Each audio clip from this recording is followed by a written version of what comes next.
um, I suspended the pronunciation workshops. We have covered some sounds like the B and P, the th and the ed ending. We cover some sounds that could be some sort of, I would say, problematic, or they cause some pronunciation mistakes to some language learners. So I suspended um, the pronunciation workshop for today, and I'm going to start talking about something that you have been always asking about, which is the accent.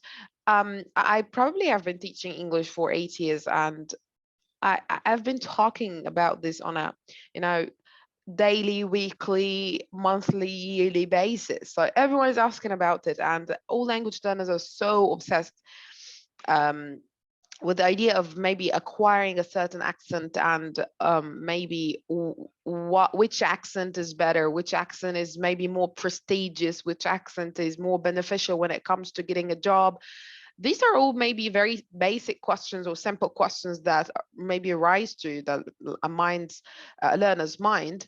And I really like to talk about this, maybe to answer these questions, because they sound very, I would say, noisy on a learner's mind. They keep thinking about it, and I guess you need a very clear and honest answer. So if you're wondering which accent you should be learning and how should you actually be acquiring an accent, we shall actually be tackling these sort of questions today. But before I start talking about different accents and so on, um, um, people will start joining me. So I hope everyone is actually already joined by 10:10. So first thing, that's a gentle reminder. Again, I have postponed the deadline of the first project so as to give you maybe more time. That's for the intermediate and the advanced people. So you are given more other days, or maybe, yeah, you've got Tuesday and Wednesday and Thursday all the day, and you've got to submit it by Thursday evening. So you have more time now to work on the first project. Please work on the first project. I have received so far, I guess, maybe 5 videos, and I believe I'll be receiving other videos within the upcoming 2 days. So do not ever maybe, ignore that task, because it's very essential. Do not please skip it. Do not skip that task. I have received some questions actually yesterday about the first project, and I wonder people still having questions. So guys, you don't have to do anything but the procedures I've given you on the PDF file. You're just talking about one video, okay? And there was a suggestion that should I maybe talk about more than one video, and all of them are basically from the videos that I've sent. I don't mind. I don't mind. Should I exceed the 5 minutes? It's okay, do it. Just do it the way you like, but I'm giving you the procedures so as to be having some sort of guiding lines, and these would be somehow leading you to do the right thing. If you have anything extra, if you need to go the extra mile, it's okay for me. I'll be watching all projects, I'll be writing all comments, and I'll be sending all personalized feedback. So that's my job, I'll be doing it. I noticed that people are not really sending their daily tasks. Like I started receiving fewer daily tasks on the discussion group. Starting from maybe I would say that I noticed that last week. So I wanted to talk to you guys about it. The daily speaking practice doesn't have to be very sophisticated, but it keeps you talking on a daily basis. At least you learn something new, even if you haven't learned something new, or maybe even if the expression or the daily expression, or maybe the phrase or the phrase, a verb, you already know. That's nice to use something, in a spoken context. So please do not maybe skip the daily practice. We only have 1 week to go, so try to get the best maybe benefit, and try to get the maximum benefit of the course, and do not waste the daily speaking task. That's why I shouldn't have linked that this way, but basically we will have an oral quiz over the daily expressions we learned from the daily tasks since we started the course. And this will be, inshallah, next practice class. As I told you on Friday and Saturday, I told you guys that we have a very, crowded and busy week because we have lots of things to do. One of them is already the project, and the second thing, but I didn't want to overwhelm you that day, so the second thing is that you have a quiz. The quiz will cover all the daily expressions, or the expressions that you learned from the daily practice. What you need to do is to get back to maybe the first task I sent you, and again to write down notes. What does every expression or maybe phrasal verb or a proverb mean? And my questions will be like, what does that mean? Can you use it in a spoken context? So we need to cover the expressions that we have learned actually from the daily practice. Again, the daily speaking, the quiz covering the daily speaking tasks will be next practice class. So for the intermediate people, it will be on Friday. For the advanced people, to be on Saturday. All right. Okay, so let me waste no time and start ahead. Answering the question of which accent should I learn? Of course, basically, I should be very frank and clear. We have so many other accents in the world, not only the American and the British accent. We've got so many other accents, but maybe the very important or the very famous two would be the American and the British. I would say the owners of the language, or the people who created the language or carried the language, are the British people. And we've got the American. The American is very popular. It's very easy to learn. And people really like, maybe fancy the American accent, maybe more than the British. I cannot really generalize here. So first thing that I should say, there is no one single accent that is maybe more prestigious, or maybe more important, or maybe more fancy than the other accents. Again, the quiz will be on Friday for the intermediate people, on Saturday for the advanced people. So for you, Marina, it's on Friday. So the two accents, or maybe all the accents, are acceptable. All the accents are very fine.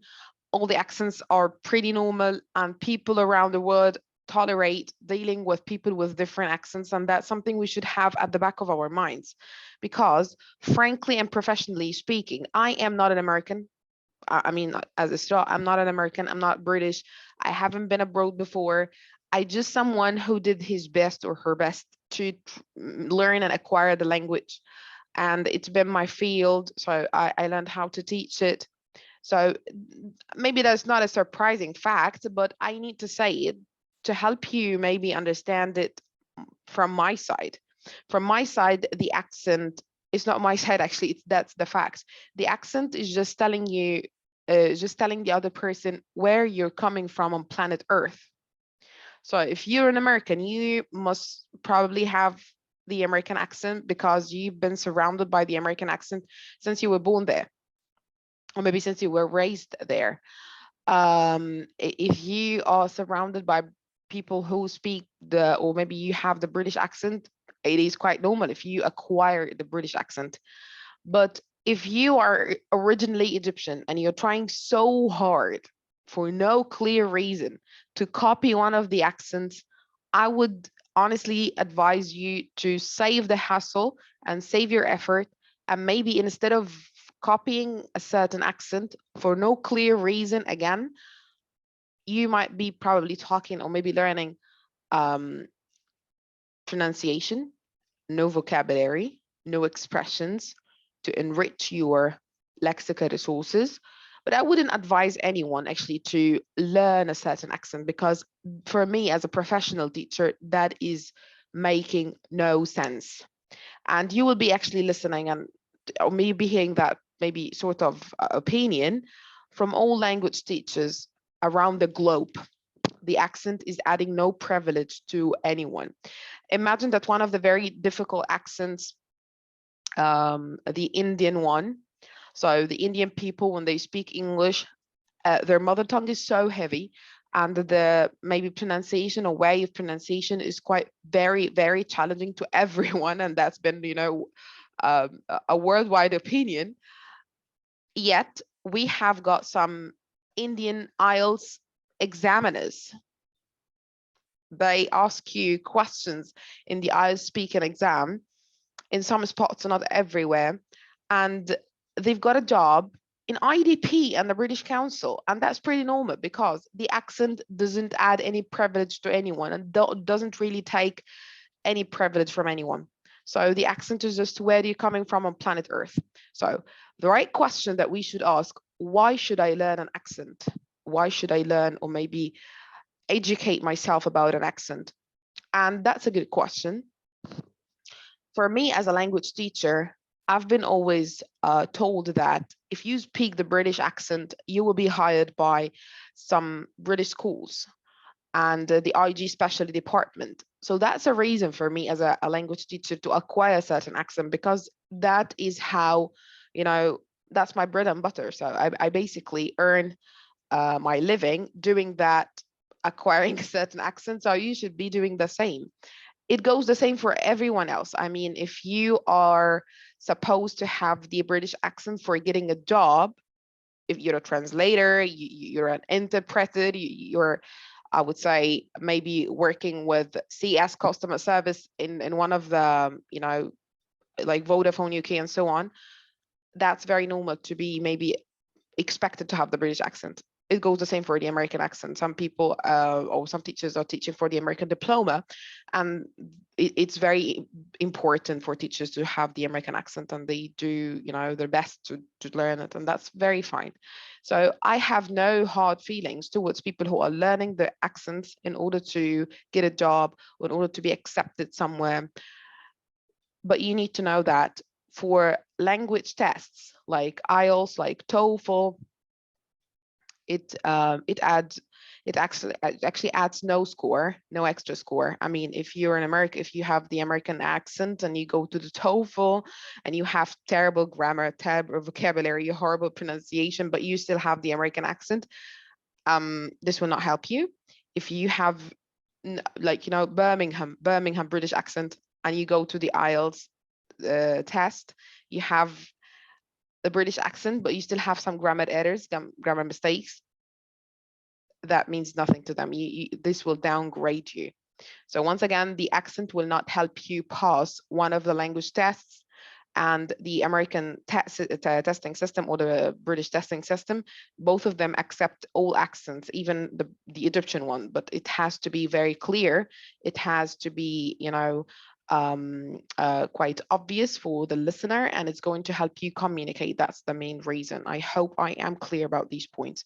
So you can actually be learning an accent, and you can be maybe trying to acquire an accent. That's pretty normal. Myself, I don't really try to force myself to use any of the accents, but I have tendency to use the British one. I have tendency, but I don't force myself. It's some sort of preference. I just prefer the way it looks. I just like it, but I don't really force myself to do it. Accordingly, I don't force my students to acquire any of the accents. So feel very relaxed about that. All right, so today I want to talk about accents when it comes to different parts. Logically, people speak about pronunciation because it's maybe the area. We have a lot of arguments here, and no, the sound is not pronounced this way in the American, it's pronounced differently in the British and so on. But actually, we can talk about the two different accents here when it comes to pronunciation, vocabulary, spelling, and grammar.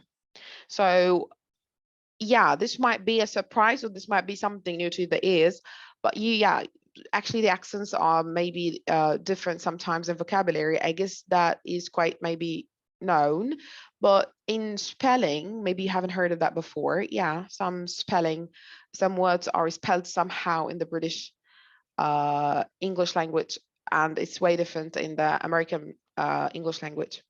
Grammar, there's some grammar rules, or maybe I wouldn't say rules. There's some grammar, maybe verb patterns and some tenses as well, are used more in the British accent than the American British English than the American English. So all the English grammar is the same everywhere, but some tenses and some structures are popular in the British accent more than the American British English, more than the American English. All right. So let's start with the very, I would say problematic area, which is pronunciation. And when it comes to pronunciation, I need to remind you guys that we've got consonants and vowels, right? If we are trying to shed the light on the differences between these two different accents, we should be shedding the light on the major problems, or maybe, I'm sorry, the major differences when it comes to consonants, the major differences when it comes to vowels. So, of course, you should be aware that one of the very distinguishing features is vowels. Vowels in the British accent are way, I would say, way different from the American one. It's the one that makes the British accent the way it is. So I'll be explaining that in details. So first of all, let me start by the major differences in consonants. And I'll be today talking about the R sound and the T sound. First of all, let me start by talking about the R. So at the very beginning, the R sound is quite, I would say, strong and obvious in the American accent. They feel very, confident using the R everywhere. But the British people are quite sensitive when it comes to the R. They do not really like to pronounce it very much, yet it is pronounced in some maybe words, or maybe at the beginning of a word. So when it comes to the beginning of a word, all R's are pronounced, the American R or the British R. But there are some maybe, words that would break that rule. Brits here, British people, they drop the R at the end of a word and after a vowel. And I'll be giving you examples. So first of all, the R is an American sound. And the British people have tendency to replace the R with a vowel sound, which is the schwa. But when it comes to the beginning of a word, American people and British people pronounce the R. So for example, if I have the word rent and the word rain, it's rent and rain. There are no other ways to pronounce these because it's at the beginning of a word. So the American people and the British people, both of them pronounce the R here. Rent, rent, rain, rain. So let's start with the British R. The British R is not actually an R. It's a vowel sound that is the schwa. Listen to that. Hard, were, ear, pure, more, chair, bar. You will find that the British people are relaxing the tongue very much. The tongue is so flat and it's put down. They do not shape the tongue once they pronounce the R. The R. As I told you, I have tendency to the British. So it all depends on your preference. Do you prefer to say hard or hard? So I will be struggling actually in that session so much because I have tendency to that side. Now I need to say both of them, but I will do my best. Again, I'm not British, I'm not American, I'm not pretending even to be. I'm just trying to help you spot the differences. And of course, you're free to choose the accent that you prefer. So once again, at the very beginning of a word, both accents pronounce the R. But when it comes to the American one, I'm sorry, to the British one, the R is less pronounced or maybe slightly pronounced. It is not pronounced. It is a vowel sound that is schwa, hard. Where is the tongue? The tongue is flat. It's put down and just push the airflow. And you maybe relax the lower jaw so much when you pronounce it. So hard, were, ear, more, pure, chair, bar. It's a bar. When it comes to the American accent, the R is very important sound and they pronounce it and they do shape the tongue. So when it comes to the American R, listen to that. R. In the British side, we had the tongue flat down, and that the lower jaw was quite relaxed. But on the American side, we should be, you know, the tongue should be like, you know, a teaspoon, and you should grab it backwards. So produce that sound. Er, er, if you can see my tongue, you know, in here. So my tongue is that way, and I'm dragging it backwards because by all means, it shall never be R. So that is the Arabic R. Like it's hard to rain. It's the we were happy. I have two ears. The R sound that is not used in the American, not the British. Rolling R. Thank you so much. So grab your tongue backwards and start doing that. In the British part, we had the lips quite, you know, neutral. So we hard, were, but now we do hard, hard. Okay, so hard, were, ear, pure, more, chair, bar. And I feel the pain now because not my favorite. So hard, were, ear, pure, more, chair, bar. So if you want to master the American accent, first thing first, you should master the American R. It's a very important sound, and it makes the American accent very distinguished. Okay. It goes the same for the British R. Okay. Nice.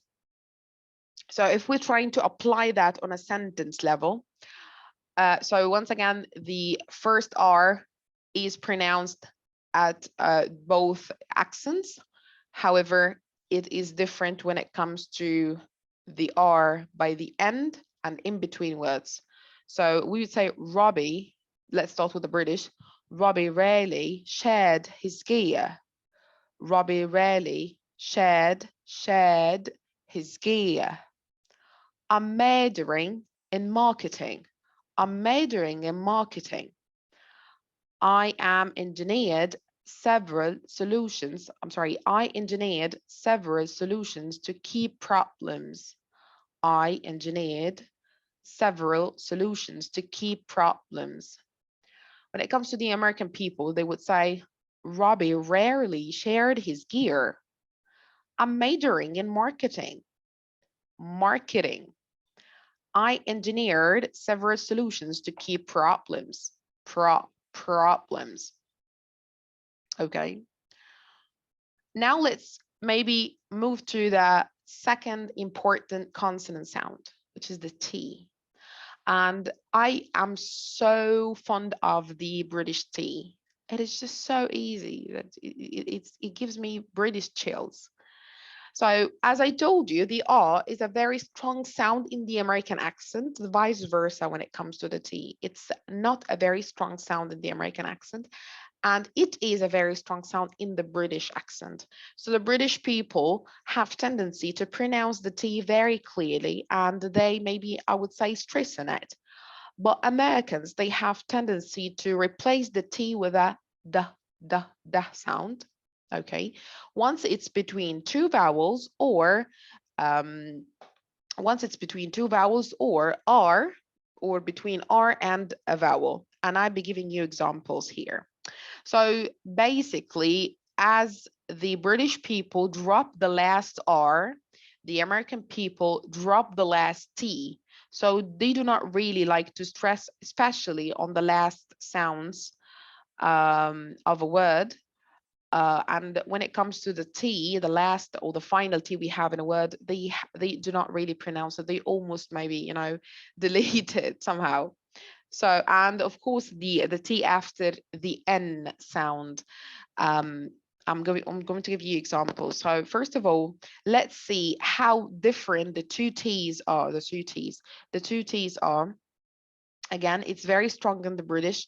It's very different in the American because it's maybe replaced with a duh sound. So in the British accent, we just say better, water, hated, writing, bottom, native, artificial. Let's keep the R and the T together.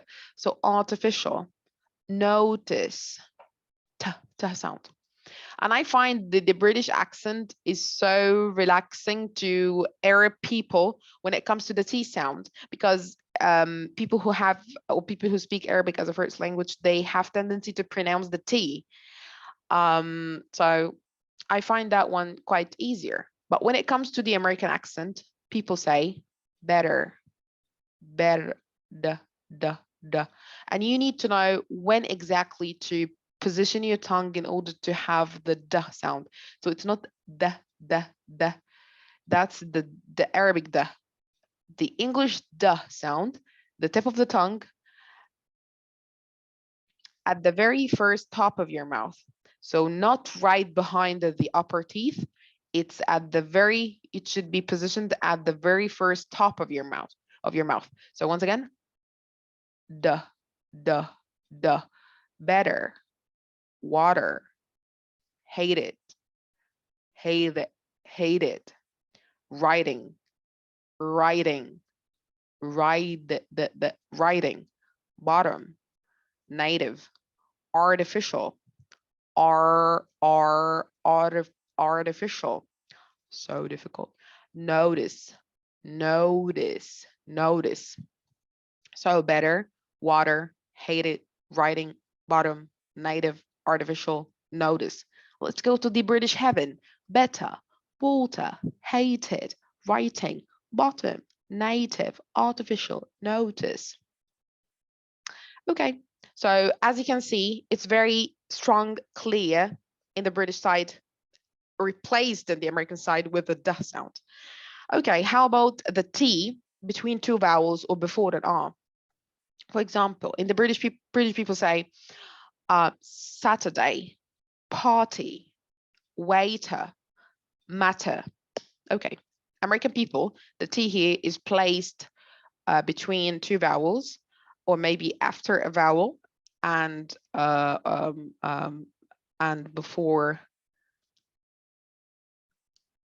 I'm sorry. The T here is after an R, two vowels, after between two vowels as well. So American people would say Saturday, Saturday, party, party. So there is no single evidence of a T down there. So party, waiter, sorry, the R, waiter, matter. So once again, Saturday, party, waiter, matter. Noise. Saturday, party, waiter, matter. How about the last T? You told me the final T is not very strong in the American accent. Yeah, that is true. So they do not say cot. People who like to maybe stress on the T, or maybe they have tendency not to skip it, are the British people. They say cot, what? But the American people, the final T is cot, what? They just skip it. Very casually. They do that. Okay. And the T after an N, so that's a very famous example. British people say center, interview, internet. But American people say center, interview. They just removed it. Interview, internet, basically, because the final T would be removed as well. So internet, center, interview, internet.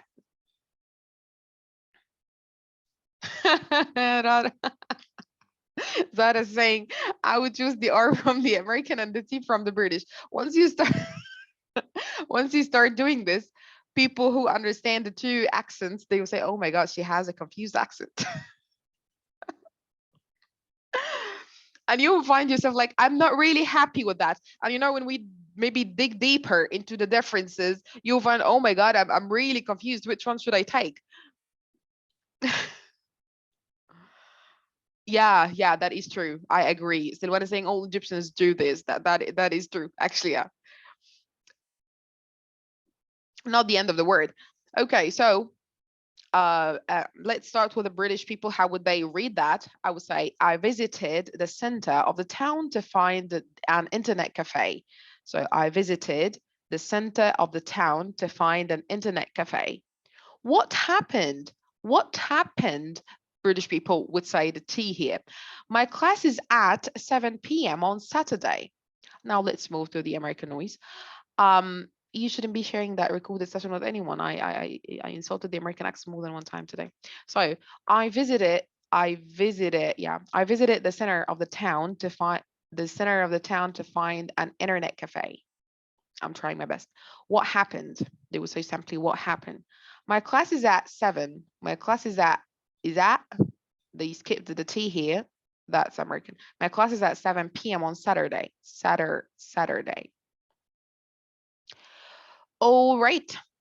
Then we jump to the other maybe major differences when it comes to the vowels. Some vowels are quite popular in the British accent than the American one, and vice versa as well. So let's get started. The first one here is, you should know that the British people, they have awesome tendency to stress on vowels. So you can add to the list, we've got the T, the stress on the T. They pronounce the T very clearly, whatever it is. There are no exceptions for that. And they like to stress on the vowel sounds. Let me give you an example. So they say sure, sure, car, drive, hot, stupid. Oh my God, that's very, I would say, aggressive. So it's not just sure, it's sure, car, drive, hot, stupid. And I can tell you guys what, while I was preparing that class, I found lots of hilarious TikToks and presentations and stand-up comedy about the differences of the accents. I'll be sharing all of them with you. Actually, they're really nice. They made me, they're very fun. I love them. So the British people, once again, they have tendency to stress and exaggerate pronouncing the vowels. That is pretty normal. And for you as a learner who's maybe applying for IELTS and you will be listening to some British people talking while you have your headphones on and you're trying to put down some answers on the answer sheet, you should know that the British accent is so heavy and you should have your ears accustomed and maybe I would say adapted to this heavy accent. Sometimes you hear something and it's a car and you don't know that the R in the British accent is just R, and then you keep saying what's that? You just do not have any clue what you've heard because you don't know that the British accent is different. So the vowels are awesomely stressed. So let me remind you, we have had these two vowels at the very beginning of the course. The first one, this one, it's in ah, it's ah in maybe father, far, ah, other, okay? And this one is a, as if in cat, at. So this is a and this is a. Same words are pronounced differently because of these vowels. So British people use the a. They say bath, laugh, class, chance, ask, after, can't, example. On the other hand, American people say in bath, laugh, class, chance, ask, after, can't, example, But in British, it's exa. Okay. So again, British bath, American bath, laugh, class, chance, ask, after, can't, example. All right. The other two vowel sounds is the O sound. I'm sorry, the O letter. The O in words like these, in the British accent, is very round. It's a rounded sound. I mean, it's hot, not shot, pot.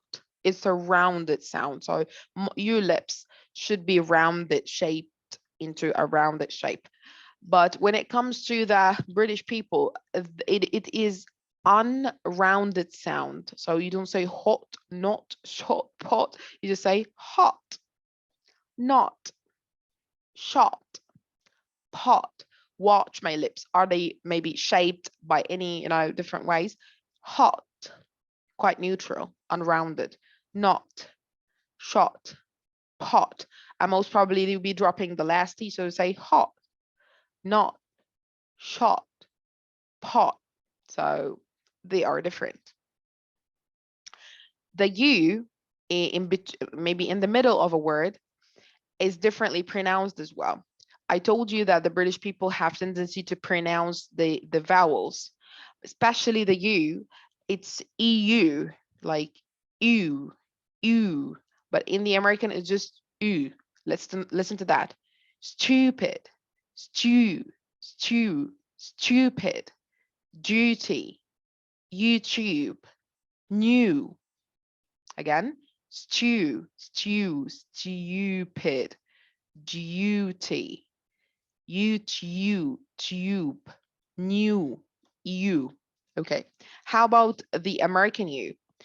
They just say stupid, duty, YouTube. It's not YouTube in the American accent. It's YouTube. New, new, not new. Okay. So again, stupid, stupid, duty, duty. Wait, following the American accent once again. Stupid, stupid, duty, duty, YouTube, YouTube, YouTube, oop, new, new. So the U sound here is EU, stew, dew, tube, new. But the other one's stew, do, new. Okay. So basically the pronunciation differences that I have maybe explained are not the only differences we have, but these are the major differences. Yeah, I remember that one. So the pronunciation of the American and the British accent, these are not only the differences, but these are the major differences, especially the R and the T and the two vowel sounds A and A. These are the major, I would say, the most outstanding. Now let's maybe move to the vocabulary. When it comes to vocabulary, some words are named differently in the British English than the American English. And let's start with that word. So American people would say it's a truck. In the British, it's a lorry. And again, people who are applying for IELTS or people applying for TOEFL, you need to learn the British or the American equivalent of a word. You need to know it because sometimes it's a truck. Sometimes the American vocabulary is more popular. So you say it's a truck, but you don't know it's a lorry. And then you go to the IELTS and you hear the word lorry and you could just maybe have that answer written down, but you just don't know it. You just don't know it's a lorry there. And we've got here, this is petrol, but that's gas. And they've got that's rubbish. Rubbish is a very popular word in the British accent. They actually use it to describe maybe a person or a situation that is not as they expected, or maybe as not good at, maybe it's not good enough. So that's rubbish, or maybe that's some sort of nonsense. American people just say garbage, and talking about situations, they say bullshit. So rubbish and garbage. And then we've got that's a flat, and this one is apartment. And that's the lift. And on the American side, that's an elevator. British people say that's a telly, telly, and the Americans say that's a TV. I heard a lovely stand-up comedy about that. They totally like American people need extra information. American people, they need to go further and they need to explain things further. For example, that part of the street where maybe pedestrians and of course people are allowed to walk, it's a pavement. So that's a pavement. No, American people are never happy with that. They needed to go further. They needed to explain it. They didn't know where to walk, so they called it the sidewalk. You walk on the side, so it's a sidewalk. So it's fun. And that one is the underground subway in the American accent. This is just trousers, and in the American, it's pants. An aubergine, an aubergine. Eggplant, eggplant. Torch, flashlight. Trolley, trolley. Cart, cart. And that haircut, when the hair is just covering your forehead, going across your forehead. In the British, it's fringe. It's a fringe, a bang. That's a very surprising one. If you just look at that, you would say cookie, but British people say it's a biscuit, biscuit. And of course, the American call it cookie. That season of the year, autumn, autumn, of course, the N is silent, but American people say fall. That's a cooker, cooker in the British accent. In the American, it's an oven or stove. Toilets, the bathroom is a toilet in the British accent. So it's very fine to tell someone British that I'm going to the toilet. That is not offensive. That is not inappropriate. It's very fine. It doesn't mean, it's not very specific. It's the room. I'm going to the toilet. But American people are very conservative about that word. They never use the toilet. They find it inappropriate. They find it rude. They find it, not very so much classy to say a toilet. When you say a toilet in the American society, you're being so specific about the place. So they don't like to use the toilet. They use actually the restroom or the ladies' room. And I heard the loo before. Yeah, Marina. Sorry, Mrs. Ra, can I ask a question? About toilet, some English teachers at my school say toilet. Toilet. TW, yeah, toilet. Toilette. I think that's French. I حسيت ان هو في wrong بس انا ما علقتش يعني بس I know it's toilet. I know that. Yeah, let me double check. I'll go to بس Oxford حتى right now. البنت يعني البنت قالت كده toilet فراحت teacher قالت لها toilet. هو English teacher مش French لا. Maybe wait for me. I'm using Oxford right now. Okay. No, no, like eau de toilette French. Like eau de toilette French. French. Toilette French. Do we have a word in that like that in English? Now I'm using Oxford. That's the British one. Toilet. And that's the American. Toilet. Toilet. I haven't heard toilet before. Toilet. Toilet. Toilet. The same vowel sounds. Look at the transcription. I'm not really sure. لا you are right. teacher هي اللي غلط. It's okay. لأن أنا نفسي اتلخبطت يعني أنا اتلخبطت when I listened that but بس ناخد الفرنش كمان احتياط. ask you. That is something new. That is something new. All right. So once again, the American people feel it's not really nice to use the word toilet. I wouldn't say toilet. They use the restroom. The school is French, maybe. Okay. I love this one. You just look at the picture. What is this? Chips, right? Now the British people, it's crisps. Crisps. Of course, Americans they agree with us. It's chips. However, you're going to go nuts now. That is French fries. American people agree, but British people disagree. It's chips. So this one, crisps for the British, and this one is chips for the British accents. And for the American, that is chips, and that is French fries, like just like maybe the common two words that we have. We used this one before. Nice. So once again, the words that I have explained are not only the words that we have, maybe all the different words we have so much more. And you can, of course, while you're learning English, you will come across some words that are not very popular in the American society and so on.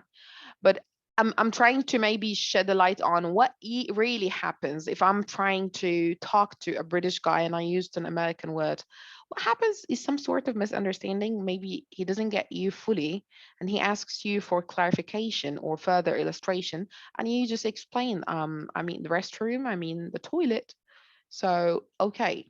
So that usually happens. And I have been talking to British people maybe over the last year. I wouldn't say that they're a reason why I'm fond of the language. I'm fond of the accent. So I've been talking to them and they have lots of weird words, I would say. And I just ask them, what does that mean? So feel very comfortable about being not fully aware of every American word or every British word, and feel confident to ask, what does that mean? Because it happens even with native people when they come across, other cultures. So the American people, when they travel to the US, when they travel to the UK and so on. So that's pretty normal. And maybe the differences are way much more when it comes to the Canadian accent and the Australian accent. We can count countless. Now let's move to the grammar. It's been known that British people are so keen on the correct grammar structure. And you would find that if you're watching maybe a UK TV channel or radio channel, if you're listening to a British radio channel, you'll find that the presenter, the radio or the TV presenter is using very, I would say, advanced, decorated, well-prepared, awesomely organized language. On the other hand, if you're listening to maybe Steve Harvey, a lot of language mistakes. And Steve is an African American, so he's basically American. He's born and raised in the US. So maybe he's raised in the US. I'm not really sure that he's born there. But anyway, he's got the wonderful American accent. But American people do not stick to the grammar as much as the British people. It's a fatal, error or mistake to slip with grammar when it comes to British people. So they're very conservative about the language. Royalty. So for example, one of the differences is the collective nouns. Collective nouns, the nouns we use to describe groups, like for example, team, band. In the British English, it's always plural. So the band are playing. So if you ever heard that or you read that, that is correct in the British English. On the other hand, the American people can use it for singular. So the band is playing or the team is playing. So you can say Al-Ahli is playing, that is correct. And Al-Ahli are playing, that is correct as well. But these are two different, comments of the language.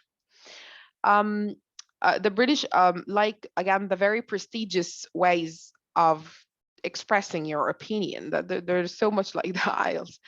And they like to use modal verbs like shall. So it's a quite formal speech. On the other hand, the American are pretty chill about it. They say well, should, and it's very fine to talk to a manager or someone who's older than you and say just well and should. That's fine. But British people, again, they like to use the formal speech. The British people use the PP of get. They use got. However, the American people are still using gotten. Maybe we had that in the British English, but it decayed, or maybe it's no longer in use. Something that I think has decayed as well, or maybe has, perished, is needn't. I heard it in, English movies. They're very old. When we had, the very old telly, they say needn't. I don't need, I don't need. Do you say needn't? I needn't this. I needn't this. It is grammatically correct in the British English, but when it comes to the American, that is just nothing. You just don't need. So American are so simple about the language, even when it comes to tenses, present perfect and present perfect continuous and past perfect. These tenses are not so much in use in the US, and the American people are not taught to use these tenses so much. On the other hand, the well-educated British people might be, still using these tenses. And I would say due to globalization and due to the internet, and we are speaking the same language right now, some tenses are maybe some sort of outdated, but again, it's the language. Even if it's quite old, we can still use it for the sake of communication. So these are very slight grammar differences. And again, you might come across some other differences, but these are the major or the most popular or known differences. Nice. Now, surprisingly, I found that the American and the British are different when it comes to spelling. And you would find that if you're using your word and you're just typing some words and you have the British spelling, you would find that the word is correcting you all the time. So it's a US version. For example, words that end with RE, like center, center, theta, meter, it's ER in the American, center, theta, meter. So RE here, ER there. In the British, it's words or nouns ending with NCE, like license, defense, offense. In the American English, it's NSE, license, defense, offense. And the same meaning, the same everything, but the spelling is different. So as long as both of them are listed in a in a dictionary, I mean the two different ways of spelling, as long as both of them are listed in a dictionary, both of them are correct. But you have got to stick to one, way of spelling, the British spelling or the American spelling. The words with OU, that's very popular, color and favor and honor. OU, that's British, but the American only O, color, favor, honor. Words spelled with ISE, like organize and apologize. It's actually here ISE, here IZE, organize and apologize. I need to fix that. Okay. So these are the 4 different spelling mistakes. So basically, that is today's class. We have shared some maybe distinguishing features when it comes to the American and the British accents. Once again, if you are willing to learn an accent, you should have a clear purpose why you would maybe invest that time learning an accent.